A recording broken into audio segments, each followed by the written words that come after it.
Serie número 6. El ejercicio espiritual. Ministrada por el hermano Miguel Ma, parte 9. Amados hermanos, amadas hermanas, nosotros estamos hablando sobre el ejercicio espiritual. Hebreos 5:14 nos dice: mas el alimento sólido es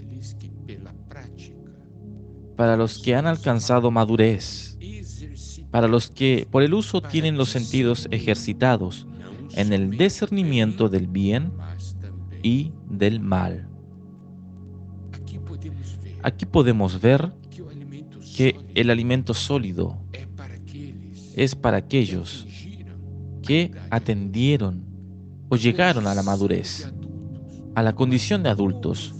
Mas ¿cómo fue que ellos llegaron a esa condición? Aquí nos dice que ellos, por la práctica, tuvieron sus sentidos espirituales ejercitados. Nosotros vimos al respecto de nuestros sentidos espirituales. Hicimos la correlación con nuestros sentidos naturales físicos, mas la realidad de los sentidos espirituales nos hacen discernir las cosas espirituales. Eso viene por la práctica, por el uso de nuestros sentidos. Como ya hablamos antes, uno de los grandes problemas que nosotros tenemos es que nosotros estamos acostumbrados a vivir según las informaciones que nuestros sentidos físicos nos fornecen. Mas necesitamos aprender a vivir según lo que nuestros sentidos espirituales nos informan. Y nosotros necesitamos practicar, necesitamos usar. Entonces, amados hermanos y amadas hermanas, el hombre interior es muy real y sus sentidos, esos sentidos espirituales, forman la base de la capacidad espiritual nuestra. Y esos sentidos necesitan ser ejercitados para que se desenvuelvan o desarrollen. En estos tiempos finales necesitamos mucho el discernimiento espiritual, y ese discernimiento espiritual es algo que solamente los sentidos espirituales pueden darnos.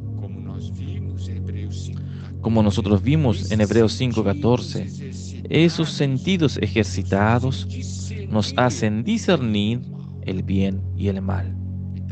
Entonces, es muy importante nosotros percibir eso. Y es claro, de los ejercicios espirituales, de los sentidos espirituales, nosotros necesitamos usar nuestro espíritu. No es usar nuestra vida del alma, pero sí usar nuestro espíritu. Primera Corintios, capítulo 2, versículo 9 al 14, nos muestra mucho, de una manera muy clara, ese aspecto. Esa porción nos dice: antes bien, como está escrito, cosas que ojo no vio, ni oído oyó, ni han subido en corazón de hombre, son las que Dios ha preparado para los que le aman. Pero Dios nos las reveló a nosotros por el Espíritu, porque el Espíritu todo lo escudriña, aún lo profundo de Dios. Esos versículos 9 y 10 nos muestran que hay toda una realidad espiritual que nuestros sentidos físicos no alcanzan a ver, mas nuestros sentidos espirituales los alcanza, porque Dios revela la realidad de lo que es espiritual por el Espíritu. El versículo 11 dice, porque ¿quién de los hombres sabe las cosas del hombre, sino el Espíritu del hombre que está en él? Así tampoco nadie conoció las cosas de Dios, sino el Espíritu de Dios.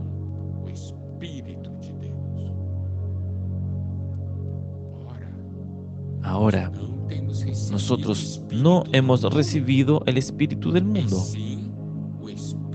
Nosotros no hemos recibido el Espíritu del mundo, sino el Espíritu que proviene de Dios, para que sepamos lo que Dios nos ha concedido. Aquí nosotros podemos ver que nosotros recibimos el Espíritu que viene de Dios, y por medio de ese Espíritu que viene de Dios, nosotros podemos conocer lo que por Dios nos fue dado gratuitamente. Esto es algo que el espíritu del mundo no puede dar, mas solamente el Espíritu que viene de Dios. Por eso que en el versículo 13 nos dicho, lo cual también hablamos, no con palabras enseñadas por sabiduría humana, sino con las que enseña el Espíritu, acomodando lo espiritual a lo espiritual. ¿Está viendo? La realidad de las cosas espirituales son contactadas, son tornadas reales por medio del Espíritu que hay en nosotros. Por eso hablamos del Espíritu, del ejercicio espiritual. Y el versículo 14. Pero el hombre natural no percibe las cosas que son del Espíritu de Dios, porque para él son locura y no las puede entender, porque se han de discernir espiritualmente. Entonces ese versículo 14 nos deja muy claro. Nos da esa claridad. El hombre natural no percibe las cosas que son del Espíritu de Dios, que son locura, porque el hombre natural en sus sentidos naturales no consiguen percibir o discernir las cosas espirituales, mas las cosas del Espíritu de Dios son discernidas espiritualmente. Por eso tenemos que usar nuestro espíritu. Por eso es que necesitamos usar nuestros sentidos espirituales. Alabado sea el Señor. Que el Señor realmente nos lleve a ver esa realidad y podamos entrar en esa práctica.